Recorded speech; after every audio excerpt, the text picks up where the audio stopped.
So ಸ್ವಲ್ಪ ಇವಾಗ ನಾನು ಏನು ಮಾತಾಡ್ತೀನಿ ಸ್ವಲ್ಪ ಜಾಸ್ತಿ ಟೆಕ್ನಿಕಲ್ ಆಗಿರ್ಬೋದು, ಸ್ವಲ್ಪ ಬೋರಿಂಗ್ ಅನ್ನಿಸ್ಬೋದು. ಬಟ್ ನಾನು ಇವಾಗ ಏನು ಮಾಡ್ತಿದ್ದೀನಿ ಇಟ್ ಹ್ಯಾಸ್ ಪ್ರಾಪರ್ ರೀಸನ್ಸ್. ತುಂಬ ರೀಸನ್ಸ್ ಇದೆ ನಾನು ಯಾಕೆ ಇದನ್ನು ಮಾಡ್ತಿದ್ದೀನಿ ಅಂತ.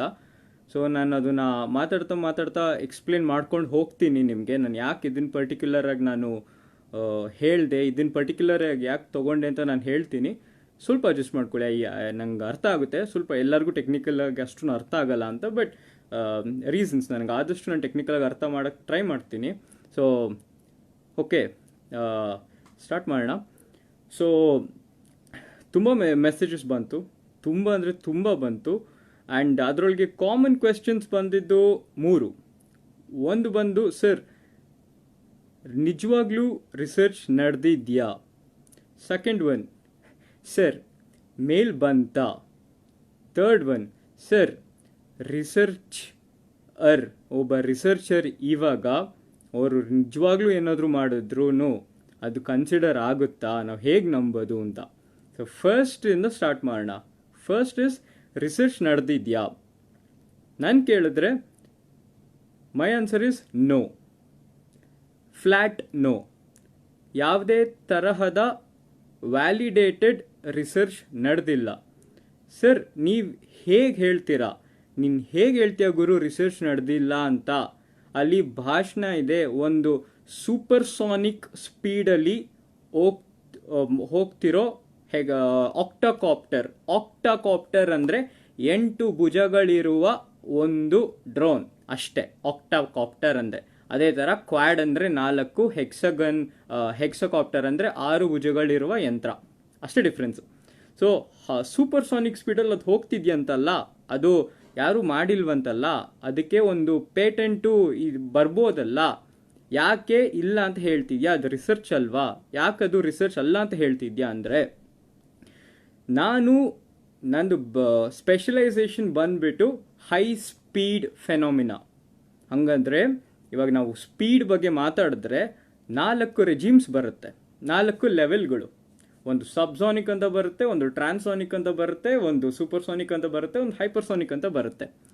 ಸೊ ಇವಾಗ ನಾವು ಸೂಪರ್ಸಾನಿಕ್ ಅಂತ ಕನ್ಸಿಡರ್ ಮಾಡಿದ್ರೆ ಅದೇ ಆದ ಒಂದು ಡಿಸೈನ್ ಮಾಡುವ ಪದ್ಧತಿಗಳಿರುತ್ತೆ.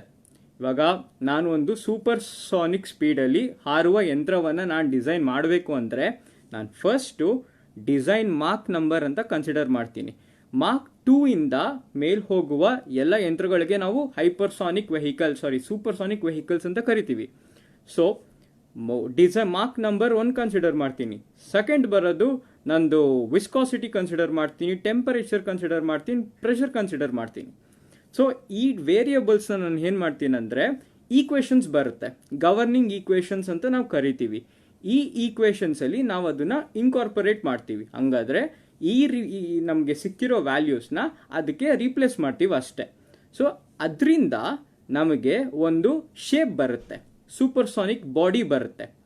ಓಕೆ, ಅದನ್ನು ನಾವು ಸೂಪರ್ಸಾನಿಕ್ ಬಾಡಿ ಅಥವಾ ಅದನ್ನು ನಾವು ಕ್ಯಾಡ್ ಮಾಡೆಲ್ ಮಾಡಿಬಿಟ್ಟು ನಾವು ಅನಾಲಿಸಿಸ್ ಮಾಡ್ತೀವಿ.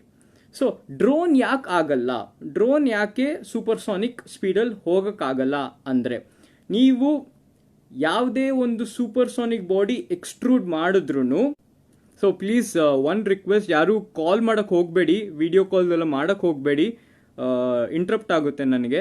ಸೊ ನಾನು ಆಗಲೇ ಹೇಳ್ದಂಗೆ ಒಂದು ಸೂಪರ್ಸಾನಿಕ್ ಬಾಡಿ ಅಂತ ನಾವು ಇದು ಮಾಡಬೇಕು ಅಂತ ಹೇಳಿ, ಈ ಡ್ರೋನ್ ಯಾಕೆ ಒಂದು ಸೂಪರ್ಸಾನಿಕ್ ಬಾಡಿ ಆಗಲ್ಲ ಅಂತ ಹೇಳಿದ್ರೆ, ನಾವು ಒಂದು ಸೂಪರ್ಸಾನಿಕ್ ಸ್ಪೀಡಲ್ಲಿ ಹೋದರೆ ಆ ಸೂಪರ್ಸಾನಿಕ್ ಬಾಡಿ ಮೇಲೆ ಶಾಕ್ ವೇವ್ಸ್ ಅಂತ ಬೀಳುತ್ತೆ. ಆ ಶಾಕ್ ವೇವ್ಸ್ ಅಂತ ಬಿದ್ದಾಗ ಸೂಪರ್ಸಾನಿಕ್ ಸ್ಪೀಡಲ್ಲಿ ಬೌಂಡ್ರಿ ಲೇಯರ್ ಅಂತ ಒಂದಿರುತ್ತೆ. ಬೌಂಡ್ರಿ ಲೇಯರ್ ಅಂದರೆ ಏನಪ್ಪ ಅಂತ ಹೇಳಿದ್ರೆ, ನೀವು ಒಂದು ಗ್ಲಾಸ್ ತಗೊಂಡು ಒಂದು ನಲ್ಲಿ ಕೆಳಗೆ ಇಟ್ಟರೆ ಆ ಗ್ಲಾಸ್ ಮೇಲೆ ಒಂದು ಥಿನ್ ಲೇಯರ್ ನೀರು ಓಡುತ್ತೆ, ಅದಕ್ಕೆ ನಾವು ಬೌಂಡ್ರಿ ಲೇಯರ್ ಅಂತ ಹೇಳ್ತೀವಿ. ಆ ಬೌಂಡ್ರಿ ಲೇಯರು ಸೂಪರ್ಸಾನಿಕ್ ಸ್ಪೀಡ್ಸಲ್ಲಿ ತುಂಬ ಚಿಕ್ಕದಿರುತ್ತೆ. ಅದ್ರ ಮೇಲೆ ಶಾಕ್ಸ್ ಬಿದ್ದಾಗ ಅಲ್ಲಿ ಗ್ಯಾಪ್ ಬರುತ್ತೆ. ಆ ಗ್ಯಾಪಿಂದ ನಾವು ಸ್ಟ್ಯಾಗ್ನೇಷನ್ ಪ್ರೆಷರ್ ಎಲ್ಲ ಫಾರ್ಮ್ ಆಗುತ್ತೆ. ಸೊ ಈ ಥರದ್ದು ತುಂಬ ಸಿವಿಯರ್ ಫೆನಾಮಿನನ್ಸ್ ಇವೆಲ್ಲ. ಇದರಿಂದ ಏರೋಡೈನಮಿಕಲ್ ಹೀಟಿಂಗ್ ಆಗುತ್ತೆ. ಸೊ ಈ ಥರದನ್ನ ಒಂದು body which is not streamlined in shape ಅಂತ ಹೇಳಿದ್ರೆ, ಇವಾಗ ನಾವು ಒಂದು ಹದ್ದು ನೋಡ್ಬೋದು. ಒಂದು ಹದ್ದು ನೋಡಿದ್ರೆ ಅದ್ರ ಶೇಪು ಸ್ಟ್ರೀಮ್ಲೈನ್ಡ್ ಆಗಿರುತ್ತೆ. ಹಂಗಾದ್ರೆ ಅದು ಮುಂದೆ ಹೋಗೋದಕ್ಕೆ ಹೆಲ್ಪ್ ಮಾಡಂಗೆ ಇರುತ್ತೆ ಅದ್ರ ಬಾಡಿ ಸ್ಟ್ರಕ್ಚರು.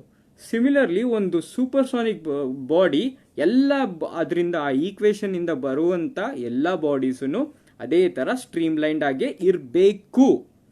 ನಾವು ಇನ್ನು ಸಿಂಪಲ್ ಆಗಿ ಹೇಳಬೇಕಂದ್ರೆ, ನಾವು ಇಡ್ಲಿ ಹಿಟ್ಟನ್ನ ಯೂಸ್ ಮಾಡಿಬಿಟ್ಟು ಪುಳಿಯೋಗರೆ ಮಾಡೋದಕ್ಕೆ ಆಗಲ್ಲ.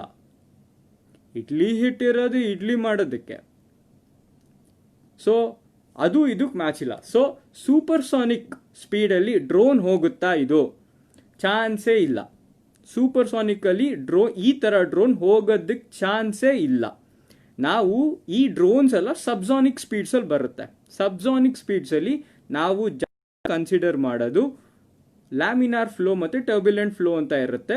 ಆ್ಯಂಡ್ ಟ್ರಾನ್ಸಿಷನ್ ಅಂತ ಇದು ಮಾಡ್ತೀವಿ ನಾವು. Transition from laminar to turbulent flow ಅನ್ನೋದನ್ನ ನಾವು ಸ್ಟಡಿ ಮಾಡ್ತೀವಿ. That is a predominant fluid dynamic parameter. ನಾವು ಅದ್ರ ಬಗ್ಗೆ ಓದೋದು ಸೂಪರ್ಸಾನಿಕ್ ಸ್ಪೀಡ್ಸಲ್ಲಿ. So next question. So first ಕ್ವೆಶನ್ಗೆ ಆನ್ಸರ್ ಬಂತು, ಸೂಪರ್ಸಾನಿಕ್ ಸ್ಪೀಡ್ಸಲ್ಲಿ ಆ ಡ್ರೋನು ಹೋಗೋಕ್ಕೆ ಚಾನ್ಸೇ ಇಲ್ಲ. ನೆಕ್ಸ್ಟ್ ಕ್ವೆಶನ್ ಇಸ್, ಸರ್ ಹಾಗಾದರೆ ಇದ್ರ ಬಗ್ಗೆ ರಿಸರ್ಚೇ ನಡೆದಿಲ್ವಾ? ಏನೂ ಮಾಡಿಲ್ವಾ ಇದ್ರ ಬಗ್ಗೆ? ನನ್ನ ಆನ್ಸರ್ ತಿರ್ಗಾ ನೋ, ಝೀರೋ ರಿಸರ್ಚ್. ಅದಕ್ಕೂ ಎಕ್ಸ್ಪ್ಲೇನ್ ಮಾಡ್ತೀನಿ. ಯಾಕೆ ಅಂತ ಹೇಳಿದ್ರೆ, ಒಂದು ರಿಸರ್ಚ್ ಮಾಡಕ್ಕೆ ನಾನು ಸ್ಟಾರ್ಟ್ ಮಾಡೋಕ್ಕಿಂತ ಮುಂಚೆ ನಾನು ಏನು ಮಾಡ್ತೀನಿ ಅಂತ ಹೇಳಿದ್ರೆ ಲಿಟ್ರೇಚರ್ ರಿವ್ಯೂ ಅಂತ ಹೇಳ್ತೀವಿ. ಲಿಟ್ರೇಚರ್ ರಿವ್ಯೂ ಅಂದರೆ, ನಾನು ಇವಾಗ ಒಂದು ರಿಸರ್ಚ್ ಬಗ್ಗೆ ಮಾಡಬೇಕು ಅಂತ ಹೇಳಿದ್ರೆ ನಾನು ಸುಮ್ಮನೆ ಗೂಗಲಲ್ಲಿ ಹೋಗ್ಬಿಟ್ಟು ಇವಾಗ ನಂದು ರಿಸರ್ಚ್ ಟಾಪಿಕ್ ಬಂದುಬಿಟ್ಟು ಸ್ಪೇಸ್ ರೈಡರ್ ಅಥವಾ ವೇವ್ ರೈಡರ್ ಅಂತ ಹೇಳ್ತೀನಿ. ನಾನು ಅದನ್ನು ಗೂಗಲಲ್ಲಿ ಹೋಗಿ ವೇವ್ ರೈಡರ್ ಅಂತ ಇದು ಮಾಡಿದ್ರೆ ನನಗೆ ವೇವ್ ರೈಡರ್ ಪೇಪರ್ ಅಂತ ಕೊಟ್ಟರೆ ಲಕ್ಷ ಬರುತ್ತೆ. ನಾನು ಎಲ್ಲ ಓದೋದಕ್ಕಾಗಲ್ಲ, ಅಂದರೆ ಅಷ್ಟೊಂದು ಟೈಮ್ ಇರಲ್ಲ. It is humanly impossible. ಮನುಷ್ಯನಿಗೆ ಆ ಥರ ಮಾಡೋದಕ್ಕಾಗಲ್ಲ. ಸೊ ನಾನೇನು ಮಾಡ್ತೀನಿ, ಫಿಲ್ಟರ್ಸ್ ಕೊಡ್ತೀನಿ. ಯಾವ ಥರ ಅಂತ ಹೇಳಿದ್ರೆ, ಸ್ಪೇಸ್ ರೈಡರ್ ಅಂತ ಗೂಗಲ್ ಮಾಡಲ್ಲ ನಾನು, ಹೈಪರ್ಸಾನಿಕ್ ಸ್ಪೇಸ್ ರೈಡರ್ ಅಂತ ಮಾಡ್ತೀನಿ. ಹೈಪರ್ಸಾನಿಕ್ ಅನ್ನೋ ವರ್ಡ್ ಬರುತ್ತೆ, ಸೊ ಫಿಲ್ಟರ್ ಆಗುತ್ತೆ ಅದು. ಸಿಮಿಲರ್ಲಿ ನೆಕ್ಸ್ಟ್ ಫಿಲ್ಟರ್ ಕೊಡ್ತೀನಿ, ಬ್ಲಂಟೆಡ್ ಹೈಪರ್ಸಾನಿಕ್ ವೇವ್ ರೈಡರ್ ಅಂತ. ಸೊ ಬ್ಲಂಟ್ ಬಂತು, ಇನ್ನು ಫಿಲ್ಟರ್ ಆಗುತ್ತೆ. ಅದಾದಮೇಲೆ ಬ್ಲಂಟ್ನ ಸ್ಪೆಸಿಫೈ ಮಾಡ್ತೀನಿ, 10% ಬ್ಲಂಟೆಡ್, 2 ಸೆಂಟಿಮೀಟರ್ ಬ್ಲಂಟೆಡ್ ಅಂತ ಸ್ಪೆಸಿಫೈ ಮಾಡ್ತೀನಿ. ಅವಾಗ ಎಲ್ಲ ಫಿಲ್ಟರ್ ಆಗಿ ನನಗೆ ಉಳ್ದಿರೋದೇ 10 ಪೇಪರ್ ಮ್ಯಾಕ್ಸಿಮಮ್ ಉಳ್ದಿರುತ್ತೆ. ಸೊ ಆ 10 ಪೇಪರಲ್ಲಿ ನನಗೆ ಫ್ರೀ ಆಕ್ಸೆಸ್. ಇವಾಗ ಸಪೋಸ್ ನಾನು ಒಬ್ಬ ಪ್ರೈವೇಟ್ ರಿಸರ್ಚರ್, ನನ್ನ ಹತ್ರ ಯೂನಿವರ್ಸಿಟಿದು ಪಾಸ್ ಎಲ್ಲ ಇರಲ್ಲ. ಸೊ ಒಬ್ಬ ಫ್ರೀ ರಿಸರ್ಚರ್ ಆದರೆ ನನಗೆ ಫ್ರೀ ಆಕ್ಸೆಸ್ಸಲ್ಲಿ ಸಿಗೋದು ಒಂದು 2-3 ಪೇಪರ್. ಅದನ್ನು ನಾನು ಡೌನ್ಲೋಡ್ ಮಾಡ್ಕೋತೀನಿ. ಅದನ್ನು ಡೌನ್ಲೋಡ್ ಮಾಡಿಕೊಂಡು ಆ ಯಾರು ಆಥರ್ ಇರ್ತಾರೆ ಅವ್ರ ಬಗ್ಗೆ ನೋಡ್ತೀನಿ, ನನ್ನ ರಿಸರ್ಚು ಮತ್ತು ಅವರಿಗೆ ಸಂಬಂಧ ಇದೆಯಾ ಅಂತ. ನಾನು ಅದು ನೋಡಾದ್ಮೇಲೆ ನಾನು ಏನು ಮಾಡ್ತೀನಿ, ಅವ್ರದ್ದು ಸೈಟೇಷನ್ಸ್ ಇಟ್ಕೋತೀನಿ. ಸೊ ದಟ್ ನಾನು ಮುಂದಿನ ಅವರು ಏನಾದರೂ ಇದು ಮಾಡಿದ್ರೆ ನನಗೆ ಗೊತ್ತಾಗಲಿ ಅಂತ. This is the way to start a research. ಯಾವ ಒಳ್ಳೆ ಸೈಂಟಿಸ್ಟನು ಅಥವಾ ಯಾವುದೇ ಒಳ್ಳೆ ರಿಸರ್ಚರ್ ಕೂಡ 4ಕ್ಕಿಂತ ಜಾಸ್ತಿ ರಿಫರೆನ್ಸ್ ಪೇಪರ್ ಇಟ್ಕೊಳ್ಳಲ್ಲ. ಯಾಕಂತ ಹೇಳಿದ್ರೆ ಎಲ್ಲ ರಿಸರ್ಚ್ ವಿಲ್ ಬಿ ಸ್ಪೆಸಿಫಿಕ್. ಒಂದು ಕಡೆಗೆ ಮಾತ್ರ ನಾವು ಸ್ಪೆಸಿಫಿಕ್ ಆಗಿ ಓದೋದು, ನಾವು ಎಲ್ಲದನ್ನೂ ಮಾಡೋಕ್ಕಾಗಲ್ಲ. ಸೊ ಪರ್ಟಿಕ್ಯುಲರ್ ಆಗಿ ನಾವು ಸೆಲೆಕ್ಟ್ ಮಾಡಿರ್ತೀವಿ, 4 ರೆಫರೆನ್ಸ್ ಪೇಪರ್ ಅಂತ ಇಟ್ಕೊಂಡಿರ್ತೀವಿ.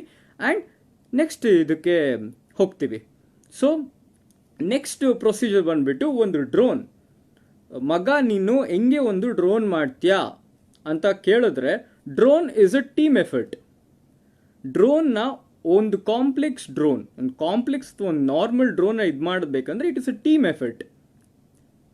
ಒಂದು ಡಿಪಾರ್ಟ್ಮೆಂಟ್ ಮಾಡೋಕ್ಕಾಗಲ್ಲ. ಅದರೊಳಗೆ ಒಂದು ಡಿಸೈನ್ ಟೀಮ್ ಇರುತ್ತೆ, ಇನ್ನೊಂದು ಬಂದುಬಿಟ್ಟು you have control and guidance. ಇದು ಜ್ಞಾಪಕ ಇಟ್ಕೊಳ್ಳಿ, control and guidance. Design team ಬಂದುಬಿಟ್ಟು ಯೂಶಲಿ ಮೆಕ್ಯಾನಿಕಲ್ ಇಂಜಿನಿಯರ್ಸ್ ಅವ್ರೇನು ಮಾಡ್ತಾರೆ ಅಂತ ಹೇಳಿದ್ರೆ, ಅದು ಕ್ಯಾಡ್ ಮಾಡೆಲ್ ಇರುತ್ತಲ್ಲ, ನಾನು ಹೇಳಿದ್ನಲ್ಲ ಮುಂಚೆ, ಒಂದು ಈಕ್ವೇಷನ್ಗೆ ಹಾಕ್ಬಿಟ್ಟು ಅದರಿಂದ ಒಂದು ಶೇಪ್ ತೆಗಿತಾರೆ ಅಂತ. ಆ ಮಾಡೆಲ್ನ ಅವರು ಕ್ಯಾಡಲ್ಲಿ ಮಾಡಿಬಿಟ್ಟು next is a very important face. ಅದಕ್ಕೆ ನಾವು ಗ್ರಿಡ್ ಜನ್ರೇಷನ್ ಅಂತ ಹೇಳ್ತೀವಿ. ಗ್ರಿಡ್ ಜನ್ರೇಷನ್ ಏನು ಅಂತ ಹೇಳಿದ್ರೆ, ಆ ಇಡೀ ಬಾಡಿನ ಚಿಕ್ಕ ಪಾರ್ಟ್ ಮಾಡಿಬಿಟ್ಟು ಅದಕ್ಕೆ ಕ್ಯಾಲ್ಕುಲೇಷನ್ ಈಸಿ ಆಗಿ. ಗ್ರಿಡ್ ಜನರೇಷನ್ ತುಂಬ ಕಷ್ಟ. ಇವಾಗ ನಾನು ಮಾಡೋದು ಅದೇ ಗ್ರಿಡ್ ಜನರೇಷನ್. ಇದು CFDಲಿ ಬರುತ್ತೆ. ಗ್ರಿಡ್ ಜನರೇಷನ್ ಯಾಕೆ ಕಷ್ಟ ಅಂತ ಹೇಳಿದ್ರೆ ಅದು ಗವರ್ನಿಂಗ್ ಈಕ್ವೇಷನ್ಸ್ ಅಂತೆಲ್ಲ ಇರುತ್ತೆ. ಅದರ ಅನುಸಾರವಾಗಿ ನಾನು ಅದನ್ನ ಮಾಡಬೇಕು. ಕೆಲವು ಕಡೆ ನಾನು ಚಿಕ್ಕದಾಗಿ ಸೇಲ್ಸ್ ಮಾಡಬೇಕು ಅಂತ ಇರುತ್ತೆ, ಕೆಲವು ಕಡೆ ದೊಡ್ಡದಾಗಿ ಮಾಡಬೇಕು ಅಂತ ಇರುತ್ತೆ, ಕೆಲವು ಕಡೆ ಟಾಪಾಲಜಿ ಚೇಂಜ್ ಆಗುತ್ತೆ, ಸ್ಟ್ರಕ್ಚರಲ್ ಗ್ರಿಡ್ ಇರುತ್ತೆ, ಅನ್ಸ್ಟ್ರಕ್ಚರಲ್ ಗ್ರಿಡ್ ಇರುತ್ತೆ, ಈ ಥರ ತುಂಬ ಬರುತ್ತೆ. ಸೊ ನಾನೇನು ಮಾಡ್ತೀನಿ, ಅದನ್ನೆಲ್ಲ ಮಾಡಿ ನೆಕ್ಸ್ಟ್ ಬರೋದು ಬೌಂಡ್ರಿ ಕಂಡೀಷನ್ಸ್. ಬೌಂಡ್ರಿ ಕಂಡೀಷನ್ಸ್ ನಾನು ಕೊಡ್ತೀನಿ. ಫಾರ್ ಎಕ್ಸಾಂಪಲ್, ವಾಲ್ ಹತ್ರ ಸ್ಲಿಪ್ ಇರಲ್ಲ ಅಂತ ನಾನು ಒಂದು ಬೌಂಡ್ರಿ ಕಂಡೀಷನ್ ಕೊಡ್ತೀನಿ. ವಾಲ್ ಅವೇ ಕೋರ್ಸ್ ಆಗಿರುತ್ತೆ ಅಂತ ಇನ್ನೊಂದು ಬೌಂಡ್ರಿ ಕಂಡೀಷನ್ ಕೊಡ್ತೀನಿ. ಆ ಥರ ಎಲ್ಲ ಮಾಡಿ ನಾನು ಅನಾಲಿಸಿಸ್ ಮಾಡ್ತೀನಿ. ಒಂದು ಪಾರ್ಟನ್ನ ಅನಾಲಿಸಿಸ್ಗೆ ಸಬ್ಜೆಕ್ಟ್ ಮಾಡ್ತೀನಿ. ಇದು ಒಬ್ಬ ಮೆಕ್ಯಾನಿಕಲ್ ಇಂಜಿನಿಯರ್ ಮಾಡೋದು. ಅದು ಏನು ಮೆಟೀರಿಯಲ್ ಇಂಟಿಗ್ರಿಟಿ, ಒಂದು ಡ್ರೋನ್ ಇಂಟಿಗ್ರಿಟಿ, ಇದನ್ನ ಮಾಡೋದು ಮೆಕ್ಯಾನಿಕಲ್ ಇಂಜಿನಿಯರ್. ಸೊ ಈ ಕಡೆ ದ ರಿಯಲ್ ಹೀರೋಸ್, ಒಂದು ಡ್ರೋನ್ ಮಾಡೋದಕ್ಕೆ ರಿಯಲ್ ಹೀರೋಸ್ ನಾನೊಬ್ಬ ಮೆಕ್ಯಾನಿಕಲ್ ಇಂಜಿನಿಯರ್ ಆಗಿ ಹೇಳ್ತಾ ಇದ್ದೀನಿ. The real heroes in drone making is electronics, electrical people and may be CS. ನಂಗೆ ಅಷ್ಟು ಐಡಿಯಾ ಇಲ್ಲ. ಈ ಮೂರು they are the real heroes. They are the heart of a drone. ಯಾಕೆ ಹೇಳ್ತಾ ಇದ್ದೀನಿ ಅಂತ ಹೇಳಿದ್ರೆ, electronics and electricals is the most difficult field. ಅದನ್ನ ಯಾಕೆ ಹೇಳ್ತೀನಿ ಅಂದರೆ, ಇವಾಗ ನಾನು ಒಬ್ಬ ಮೆಕ್ಯಾನಿಕಲ್ ಇಂಜಿನಿಯರ್ ಆಗಿ ನಾನೊಂದು ಕೋಡ್ ಓದಬೇಕು ಅಂತ ಹೇಳಿದ್ರೆ ನನಗೆ ಈಕ್ವೇಷನ್ಸ್ ನೋಡಿದ್ರೆ ನನಗೆ ಗೊತ್ತಾಗ್ಬಿಡುತ್ತೆ ನಾನು ಯಾವ ವೇರಿಯೇಬಲ್ಸ್ನ ನಾನು ಡಿಕ್ಲೇರ್ ಮಾಡಬೇಕು ಅಂತ ನನಗೆ ಗೊತ್ತಾಗುತ್ತೆ. ಈಕ್ವೇಷನ್ಸ್ ನೋಡಿದ್ರೆ ಸಾಕು ನನಗೆ. ಬಟ್ ನಂದು ಲಾಜಿಕ್ ಓರಿಯೆಂಟೆಡ್ ಅಲ್ಲ. ಬಟ್ ನಾವು ಎಲೆಕ್ಟ್ರಾನಿಕ್ಸ್ ಎಲೆಕ್ಟ್ರಿಕಲ್ಸ್ಗೆಲ್ಲ ಬಂದರೆ ಅವರು ಸಿವಿಯರ್ಲಿ ಲಾಜಿಕ್ ಓರಿಯೆಂಟೆಡ್ ಇರುತ್ತೆ. ನನಗೆ ಅಷ್ಟೊಂದು ಟರ್ಮಿನಾಲಜೀಸ್ ಗೊತ್ತಿಲ್ಲ ಬಿಕಾಸ್ ನನ್ನ ಬ್ಯಾಕ್ಗ್ರೌಂಡ್ ಅದಲ್ಲ. But they have all this latches ಇರುತ್ತೆ, ವೆರಿಲಾಗ್ ಆಪ್ರೇಟರ್ಸ್ ಅಂತ ಇರುತ್ತೆ, ಅದಾದಮೇಲೆ ದೇ ಹ್ಯಾವ್ ದಿಸ್ ಲೂಪ್ಸ್ ಇರುತ್ತೆ, ಆಮೇಲೆ ಅದು ಕ್ಲಾಕ್ ಎಜ್ಜು ಸಿಗ್ನಲ್ ಇಲ್ಲಿ ಪಾಸ್ ಆದರೆ 0 to 1 ಆ ಥರ ಎಲ್ಲ ಇರುತ್ತೆ. It is completely logic oriented. Logic ಎಷ್ಟು ಇರುತ್ತೆ ಅಂತ ಹೇಳಿದ್ರೆ ಅದು ನಾವು ಅರ್ಥ ಮಾಡಿಕೊಂಡು ಮಿಸ್ಟೇಕ್ ಇಲ್ಲದೆ ಮಾಡೋದಕ್ಕೆ ತುಂಬ ಟೈಮ್ ಬೇಕು.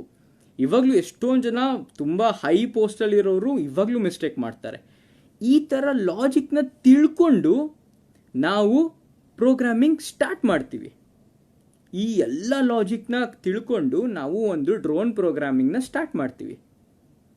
ಸೊ ನಾವು ಓಕೆ, ಫಾರ್ ಎಕ್ಸಾಂಪಲ್ ನಾವು ಪ್ರೋಗ್ರಾಮಿಂಗ್ ಚೆನ್ನಾಗಿ ಮಾಡಿದೆ, ಸಕ್ಸಸ್ಫುಲ್ ಆಯಿತು. ಈ ಎಲ್ಲ ಪಾರ್ಟ್ಸ್ನ ಇಂಟಿಗ್ರೇಟ್ ಮಾಡಿ ನಾವು ಡೈರೆಕ್ಟಾಗಿ ಹೋಗ್ಬಿಟ್ಟು ಟೆಸ್ಟ್ ಮಾಡಲ್ಲ. ಏನು ಮಾಡ್ತೀವಿ, computational space or virtual space ಅಂತ ಕರಿತೀವಿ. ನಮ್ಮ ಸಿಸ್ಟಮಲ್ಲಿ ಒಂದು ನಾರ್ಮಲ್ ಎನ್ವೈರ್ನಮೆಂಟಲ್ಲಿ ಹೇಗೆ ಓಡುತ್ತೆ, ಒಂದು ಡ್ರೋನ್ ಹೇಗೆ ಮೂವ್ ಆಗುತ್ತೆ ಅದನ್ನು ನಾವು ಸಿಮ್ಯುಲೇಟ್ ಮಾಡ್ತೀವಿ. ಅದೇ ಕಂಡೀಷನ್ಸಲ್ಲಿ ನಾವು ಸಿಮ್ಯುಲೇಟ್ ಮಾಡ್ತೀವಿ. ಸಿಮ್ಯುಲೇಟ್ ಮಾಡಿದ ತಕ್ಷಣ ನಮಗೆ ವ್ಯಾಲ್ಯೂಸ್ ಬರುತ್ತೆ. ನಾನು ಅವತ್ತು ಏನು ಕೇಳಿದೆ ಕ್ವೆಶನ್, ಲಿಫ್ಟ್ ಆ್ಯಂಡ್ ಡ್ರ್ಯಾಗ್, ಅದು ಇಲ್ಲೇ ಬರೋದು. ಸಿಮ್ಯುಲೇಷನ್ಸಲ್ಲಿ ನಮಗೆ ರಿಸಲ್ಟ್ ಬರುತ್ತೆ. ಇಷ್ಟು ಲಿಫ್ಟ್ ಇದೆ, ಇಷ್ಟು ಡ್ರ್ಯಾಗ್ ಇದೆ ಅಂತ ನಮಗೆ ಗೊತ್ತಾಗುತ್ತೆ. ನೆಕ್ಸ್ಟ್ ಏನಾಗುತ್ತೆ ಅಂತ ಹೇಳಿದ್ರೆ, ನೆಕ್ಸ್ಟ್ ನಾವು ಆನ್ ಫೀಲ್ಡ್ ಟೆಸ್ಟಿಂಗ್ ಮಾಡ್ತೀವಿ. ಆನ್ ಫೀಲ್ಡ್ ಟೆಸ್ಟಿಂಗ್ ಅಂತ ಹೇಳಿದ್ರೆ 2 ಥರ ಬರುತ್ತೆ. ಇವಾಗ ನಾನು ಒಂದು ಏರ್ಕ್ರಾಫ್ಟ್ ಡಿಸೈನ್ ಮಾಡಬೇಕಂದ್ರೆ ವಿಂಡ್ ಟನಲ್ ಟೆಸ್ಟ್ಸ್ ಮಾಡ್ತೀನಿ ನಾನು. ಅದೇ ಥರ ಡ್ರೋನಿಗೆ ಯಾವುದೋ ಇರ್ಬೋದೇನೋ, ಅದು ನನಗೆ ಸರಿಗೆ ಇನ್ಫಾರ್ಮೇಷನ್ ಇಲ್ಲ. ಸೊ ಡ್ರೋನಿಗೆ ಅದೇ ಥರ ಪರ್ಟಿಕ್ಯುಲರ್ ಒಂದು ಟೆಸ್ಟ್ ಮಾಡ್ತೀವಿ. ಸೊ ಎಕ್ಸ್ಪೆರಿಮೆಂಟಲ್ ವ್ಯಾಲ್ಯೂ ನಮ್ಮ ಹತ್ರ ಇರುತ್ತೆ, CFD ವ್ಯಾಲ್ಯೂಸ್ ಇರುತ್ತೆ ನಮ್ಮ ಹತ್ರ. ಸೊ 2 ಕಂಪೇರ್ ಮಾಡ್ತೀವಿ, ನೋಡ್ತೀವಿ. ಒಂದು 2 ಬಂದಿರುತ್ತೆ, ಇನ್ನೊಂದು 5 ಬಂದಿದ್ರೆ ಎರರ್ 3 ಅಂತ ಅರ್ಥ. ಆ 3ನ ಅದು ಫೀಡ್ಬ್ಯಾಕ್ ಆಗುತ್ತೆ. ದಟ್ ಮೀನ್ಸ್ ನೆಕ್ಸ್ಟ್ ಟೈಮ್ ಇಟ್ರೇಷನ್ಗೆ ಅದು ಕಡಿಮೆ ಆಗ್ತಾ ಬರುತ್ತೆ. ಇದು loop.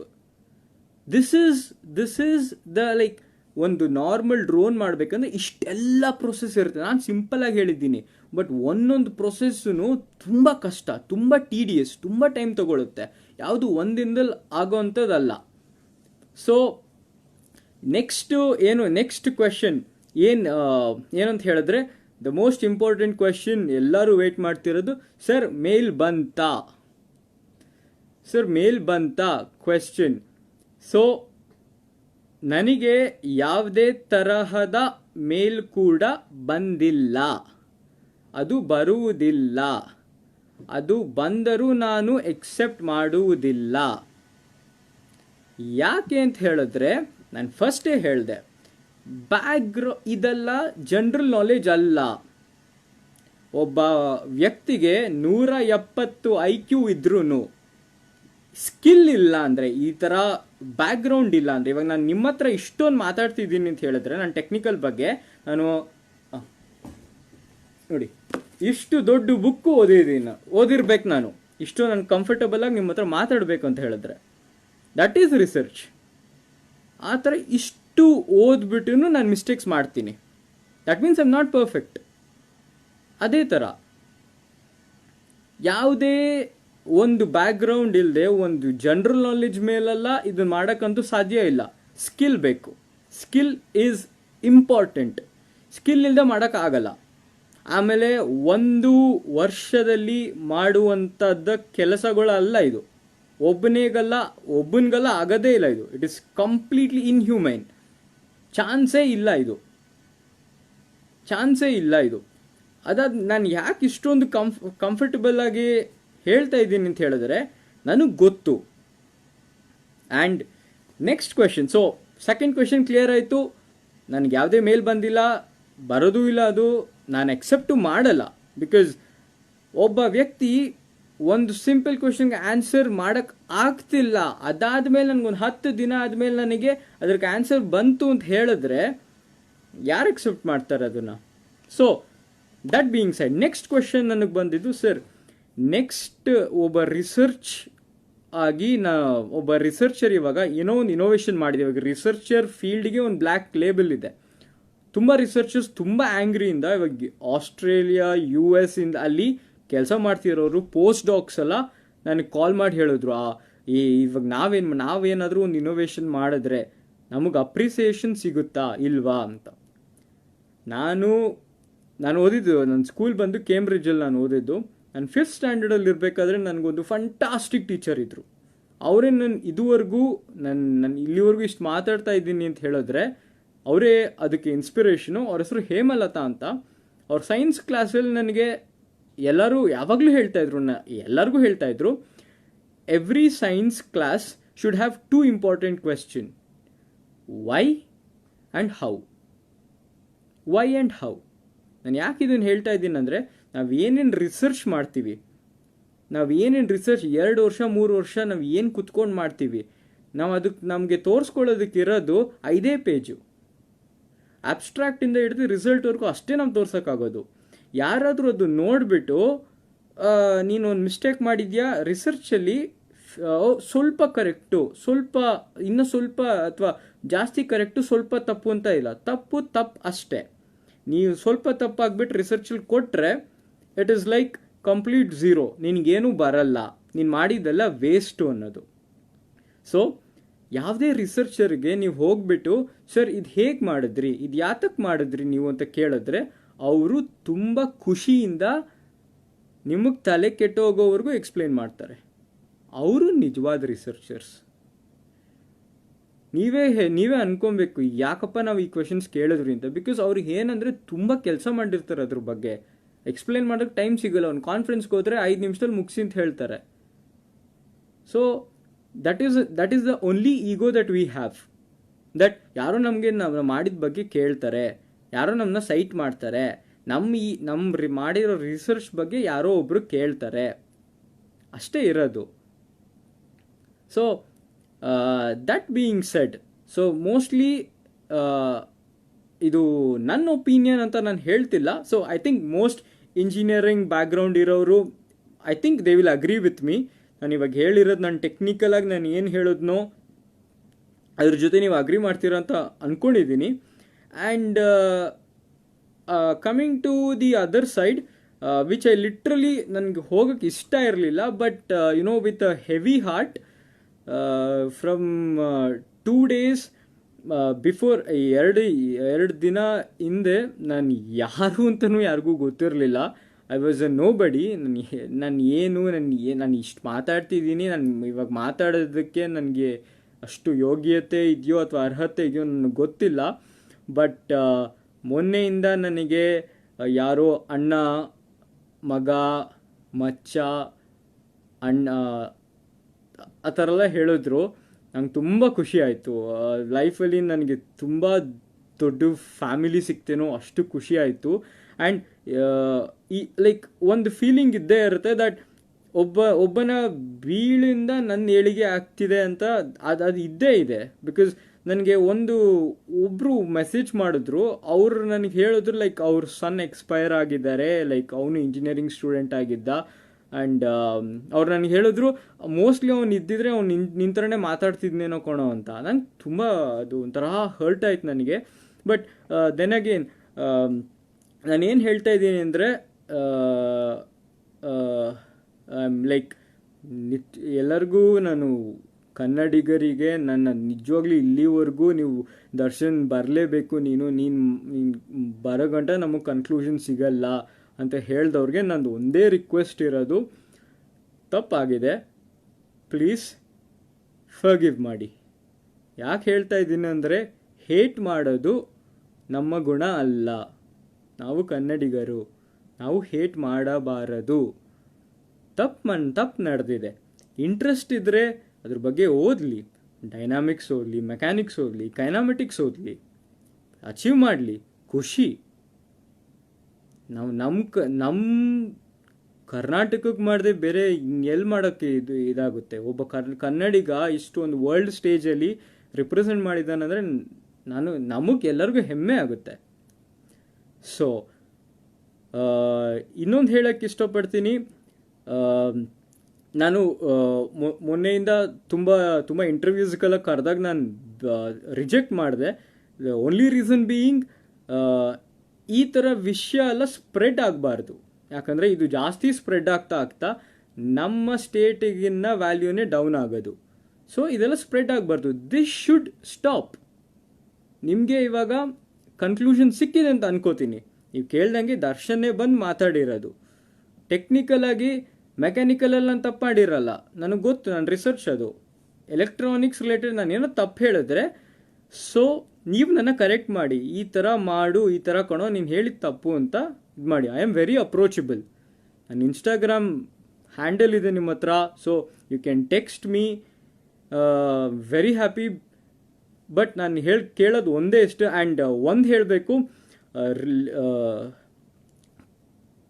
Karnataka's troll pages and memes are unbelievable, awesome. They are like out of the world, unparalleled. ಯಾಕೆ ನಾನು ಹೇಳ್ತಾ ಇದ್ದೀನಿ ಅಂತ ಹೇಳಿದ್ರೆ, ಇಟ್ ಇಸ್ ನಾಟ್ ದಟ್ ನನ್ನ ಅವ್ರು ಫೇಮಸ್ ಮಾಡಿಬಿಟ್ರು ಓವರ್ ನೈಟ್ ಅಂತ ಅಲ್ಲ. They respected my privacy a lot. ಅದು ತುಂಬ ಇಂಪಾರ್ಟೆಂಟ್. ಬಿಕಾಸ್ ಬೆಳಗ್ಗೆ ರಾತ್ರಿ ನನ್ನ ಫೋನ್ನ ನಾನು ಸ್ವಿಚ್ ಆಫ್ ಮಾಡೋಕ್ಕಾಗಲ್ಲ. ಯಾಕಂದರೆ ನಂಗೆ ಲ್ಯಾಬಿಂದ ಕಾಲ್ಸ್ ಬರುತ್ತೆ, ಮಿಡ್ ನೈಟಿಂದನೂ ಕಾಲ್ಸ್ ಬರ್ಬೋದು. ಅದಕ್ಕೆ ನಾನು ಫೋನ್ನ ಸ್ವಿಚ್ ಆಫ್ ಮಾಡೋಕ್ಕಾಗಲ್ಲ. ಸೊ ಬರ್ತಿತ್ತು ತುಂಬ, ಸರ್ ಪ್ಲೀಸ್ ಇಂಟರ್ವ್ಯೂಗೆ ಬನ್ನಿ, ಅದಕ್ಕೆ ಬನ್ನಿ, ಇದಕ್ಕೆ ಬನ್ನಿ ಅಂತ. ನಾನು ಹೇಳಿದೆ, this is a very sensitive thing. ಈಗ ಇಂಟರ್ವ್ಯೂ ಮಾಡೋದ್ರಿಂದ ತುಂಬ ಜಾಸ್ತಿ ಇದು ಎಸ್ಕ್ಯುಲೇಟ್ ಆಗುತ್ತೆ. ಸೊ ನಾನೇ ಲೈವಿಗೆ ಹೋಗ್ತೀನಿ, ನಾನೇ ಮಾತಾಡ್ತೀನಿ. ನಾನು ಬರಬೇಕು ಅಂತ ಜನ ಕೇಳಿರೋದು, ನಾನೇ ಬರ್ತೀನಿ. I think this is a proper conclusion and they are awesome. So ನಾನು ಅವ್ರಿಗೆ ಕೈ ಮುಗ್ದು ಕೇಳ್ಕೊತೀನಿ. ಸೊ ಪ್ಲೀಸ್ ಜನರಿಗೆ ಲೈಕ್ ಈ ಥರ ಅವನ ಮೇಲೆ ಹೇಟ್ ಬೇಡ, ಈ ಸಿಚುವೇಶನ್ ಬಗ್ಗೆ ಹೇಟ್ ಬೇಡ. So let us forgive. ನಮ್ಮ ಇಡೀ ಕರ್ನಾಟಕದಲ್ಲಿ ಒಂದು ದೊಡ್ಡ ಸೂತ್ಕ ಇದೆ ನಮಗೆ ಇವಾಗ, ಕೊರೋನಾ ಅನ್ನೋದು. ನಾವು ಅದನ್ನು ಗೆಲ್ಲೋಣ ಫಸ್ಟು. ಅದ್ರ ಮುಂದೆ ಇದೆಲ್ಲ ಏನೂ ಇಲ್ಲ. ಅದು ನಾವು ಚೆನ್ನಾಗಿದ್ದರೆ ಎಲ್ಲ ಮಾಡ್ಬೋದು. ಸೊ ಅದು ಒಂದು ನನ್ನ ಕಡೆಯಿಂದ ರಿಕ್ವೆಸ್ಟ್. ಅದೇನೋ ಗೊತ್ತಿಲ್ಲ, ಇವತ್ತು ಅನ್ನಿಸ್ತಿದೆ ದರ್ಶನ್ ನಾನು ಏನಾದರೂ ಹೇಳಿದ್ರೆ ಅಟ್ಲೀಸ್ಟ್ ಏನೋ ಗೊತ್ತಿಲ್ಲ 40% ಆಫ್ ದ ಜನ ನನ್ನ ಮಾತು ಕೇಳಿ ದರ್ಶನ್ ಹೇಳ್ತಾ ಇದ್ದಾನೆ, ಸೊ ವಿ ಶುಡ್ ಫರ್ಗಿವ್ ಅಂತ ಅನ್ಕೋತಾರೆ ಅಂತ ನಾನು ಅಂದ್ಕೊಂಡಿದ್ದೀನಿ. ಸೊ ಪ್ಲೀಸ್ ಕೈ ಮುಗ್ದು ಕೇಳ್ಕೊತೀನಿ. ಒಬ್ಬ ನೀವೇ ಹೇಳಿದ್ದೀರ ಅಣ್ಣ, ಮಗ, ಮಚ್ಚ, ಬ್ರೋ, ಡೂಡ್ ಕಡೆಯಿಂದ ಬರ್ತಿದೆ. So please let us forgive, let us forget, let us move on. So ಇಲ್ಲಿವರೆಗೂ ನಾನು ಮಾತಾಡಿದ್ದು ಆ ಇನ್ಸಿಡೆಂಟ್ ಬಗ್ಗೆ. ಸೊ ನಾನು ಇನ್ನೂ ಸ್ವಲ್ಪ ಹೊತ್ತು ಮಾತಾಡ್ತೀನಿ. That is not related to this. So ಇವಾಗ ನಾನು ಹೇಳ್ದಂಗೆ ಮುಗೀತಿದ್ದು. ನಾನು ಇದ್ರ ಬಗ್ಗೆ ತಿರ್ಗಾ ಮಾತಾಡಲ್ಲ. ಸೊ ನಿಮಗೆ ಬೇಕಾಗಿರೋ ಕನ್ಕ್ಲೂಷನ್ ನಾನು ಕೊಟ್ಟಿದ್ದೀನಿ ಅಂತ ನಾನು ಅಂದ್ಕೊಂಡಿದ್ದೀನಿ. ಸೊ ನೆಕ್ಸ್ಟ್ ನಾನು ಮಾತಾಡೋದು, ತುಂಬ ಜನ ನನಗೆ ಲೈಕ್ ಸರ್ ನಾವು ಟೆಕ್ನಿಕಲ್ ಫೀಲ್ಡಲ್ಲಿ ಇದ್ದೀವಿ, ನಾವು ಈ ಥರ ಮಾಡ್ತಾ ಇದ್ದೀವಿ, ಹೌ ಕ್ಯಾನ್ ವಿ, ನಮಗೆ ಅಡ್ವೈಸ್ ಬೇಕು ಆ ಥರ ಇದು. ನಾನು ಹೇಳಿದೆ, ಸರ್ ನೀವೆಲ್ಲ ತುಂಬ ದೊಡ್ಡವರು, ನನ್ನ ಪ್ಲೀಸ್ ಯಾರು ಸರ್ ಅಂತೆಲ್ಲ ಅಡ್ರೆಸ್ ಮಾಡಬೇಡಿ. I am just 24 years of old, above average intelligence ಅಷ್ಟೇ ಇರೋದು. ನಾನು ಏನು ಮಾಡ್ದಿರೋ ಕೆಲಸ ಎಲ್ಲ ಏನು ಮಾಡಿಲ್ಲ, ನಾನು ಅಬೋವ್ ಆ್ಯಾವ್ರೇಜ್ ಇಂಟೆಲಿಜೆನ್ಸ್ ಅಷ್ಟೇ. ಬಟ್ ನನಗೆ ಗೊತ್ತಿರೋದ ಬಗ್ಗೆ ನೀವು ಏನು ಕೇಳಿದ್ರು I am ready to help you all. And ನನಗೆ ಗೊತ್ತಿಲ್ಲ ಅಂತ ಹೇಳಿದ್ರು ನನ್ನ ಲ್ಯಾಬಲ್ಲಿ ನನ್ನ ಪಕ್ಕ ಇದೊಂದು ಹೇಳಬೇಕು, ನನ್ನ ಲ್ಯಾಬಲ್ಲಿ ನನ್ನ ಪಕ್ಕ ನಿಕೋಲಸ್ ಅಂತ ಕೂತ್ಕೋತಾನೆ, ನಿಕೋಲಸ್ ಜಾರ್ಡಿನ್ ಜಾಕ್ ಅಂತ, ಫ್ರೆಂಚಿಂದ. Most amazing person. I think ನನ್ನ ಕೇಳಿದ್ರೆ ನನಗೆ ಗೊತ್ತಿರೋದ್ರಲ್ಲಿ he is the most knowledgeable person ನನಗೆ ಗೊತ್ತಿರೋದು. ಸುಮ್ಮನೆ ಎಲ್ಲರಿಗೂ ಗೊತ್ತಿರಲಿ ಅಂತ ಹೇಳಿದೆ. ನಾನು ಒಂದು 10% ಇಲ್ಲ ನಾನಂತ ಅನ್ಕೋತೀನಿ. ನಿಮ್ಗೇನಾದರೂ ಆ ಥರ ಡೌಟ್ ಇದ್ದರೆ ನಾನು ಅವ್ರ ಹತ್ರ ಕೇಳಿ, ಅಥವಾ ನನ್ನ ಜೂನಿಯರ್ಸು ಅಥವಾ ನನ್ನ ಜೂನಿಯರ್ಸಾಗಿ ಇಲ್ಲಿ ಕೆಲಸ ಮಾಡಿದವರು IITಸಲ್ಲಿ ತುಂಬ ಜನ ಇದ್ದಾರೆ. IIT ಡೆಲ್ಲಿ, ಖಡಗ್ಪುರ್, ಕಾನ್ಪುರ್ ತುಂಬ ಕಡೆ ಇದ್ದಾರೆ. I can help you with that. And ನಾನು ನನ್ನ ರಿಸರ್ಚಲ್ಲಿ ಇನ್ವಾಲ್ವ್ ಆಗ್ತೀನಿ. And when I come back like maybe next year ISTSಲ್ಲಿ ನಂದು ಒಂದು ಕಾನ್ಫರೆನ್ಸ್ ನಾನು ಪೇಪರ್ ಪ್ರೆಸೆಂಟ್ ಮಾಡಬೇಕು ಅಂತ ಅಂದ್ಕೊಂಡಿದ್ದೀನಿ. Hope everything goes good. And ನಾನು ನಿಜವಾಗ್ಲೂ ಆ್ಯಂಡ್ ಕರ್ನಾಟಕಕ್ಕೆ ಬಂದಾಗ ಎಲ್ಲರೂ ಹೇಳ್ತೀರಿ, ಸರ್ ಪ್ಲೀಸ್ ಬನ್ನಿ, ನೀವು ಟೆಕ್ನಿಕಲ್ ಟಾಕ್ ಮಾಡಿ ನಮ್ಮ ಕಾಲೇಜಲ್ಲಿ. ಖಂಡಿತ ಬರ್ತೀನಿ. ನನ್ನ ರಿಸರ್ಚ್ ಒಳ್ಳೆ ಫೇಸಲ್ಲಿದ್ದರೆ ನಾನು ಖಂಡಿತ ಬಂದು ಮಾತಾಡ್ತೀನಿ. ಆ್ಯಂಡ್ ಒಂದು ಫೋರಮ್ ಆರ್ಗನೈಸ್ ಮಾಡಿ ಅಂತ ಹೇಳ್ತಾಯಿದ್ರು. ಅದ್ರ ಬಗ್ಗೆ ನನಗೆ ಅಷ್ಟೊಂದು ಐಡಿಯಾ ಎಲ್ಲ ಇಲ್ಲ. ಬಟ್ ನನ್ನ ಕರ್ನಾಟಕಕ್ಕೆ ವಾಪಸ್ ಬಂದಾಗ ನೀವು ಲೈಕ್ ಏನಾದರೂ ಇದು ಮಾಡಿ ಒಂದು ಡಿಸ್ಕಷನ್ ಏನಾದರೂ ಆರ್ಗನೈಸ್ ಮಾಡಿ ಕರೀರಿ, ಖಂಡಿತ ನಾನು ಬರ್ತೀನಿ. ಆ್ಯಂಡ್ ಇಷ್ಟೊಂದು ಪ್ರೀತಿ ಕೊಟ್ಟಿದ್ದೀರಾ. ಆ್ಯಂಡ್ ಅದನ್ನು ನಾನು ವ್ಯಾಲ್ಯೂ ಮಾಡಲಿಲ್ಲ ಅಂದರೆ that is sin on my part. So I will always be grateful for it. ಯಾವಾಗಲೂ ನಾನು ಇದನ್ನು ಇಟ್ಕೊಂಡಿರ್ತೀನಿ. These 2 days were like completely different for me.